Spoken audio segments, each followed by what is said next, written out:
ในวันที่15ธันวาคม2025ผ่านมานี้อยู่เดินโรงเรียนประถม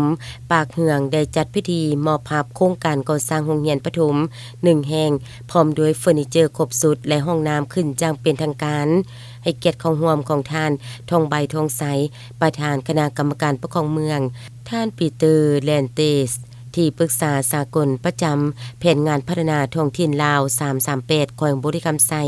มีภาคส่วนที่เกี่ยวข้องคันแขวงคันเมืองพร้อมด้วยแขกทุกเชิญจากภาคส่วนต่างๆตลอดฮอดพ่อแม่ประชาชนบัดเภาและน้องน้อยนักเรียนเข้าร่วมจังพร้อมเพรียงในพิธีทานทนไทยขุนมณีวงศ์ผู้จัดการบริษัทภูธรพัฒนาครบวงจรจำกัดผู้เดียวผู้รับเหมาโครงการได้ขึ้นผ่านบริงานในการจัดตั้งปฏิบัติโครงการในระยะผ่านมาโครงการก่อสร้างโรงเรียนประถมปากเหืองเมืองบริคันได้เริ่มลงมือก่อสร้างมาแต่วันที่3สิงหาคม2025ที่ผ่านมาโรงเรียนหลังดังกล่าวประกอบมี3ห้องเฟอร์นิเจอร์ครบสุดและห้องน้ำ1หลังที่ได้มาตรฐาน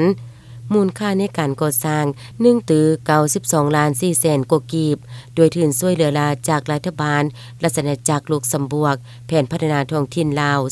338มาฮอดปัจจุบันแม่นก่อสร้างสำเร็จแล้ว100%น้องน้อยนักเรียนได้เข้าเรียนอย่างถาวรจากนั้นแต่ละภาคส่วนก็ยังได้พร้อมกันประกอบคำคิดคำเห็นเพื่อให้มีการปกปักรักษาโรงเรียนหลังดังกล่าวในต่อหน้า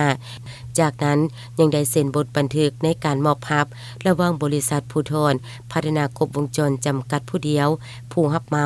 กับห้องการศึกษาธิการและกีฬาเมืองเจ้าของโครงการและบทบันทึกมอบภาพระหว่างเจ้าของโครงการกับอำนาจการปกครองบ้านปากเหืองตื่มอีก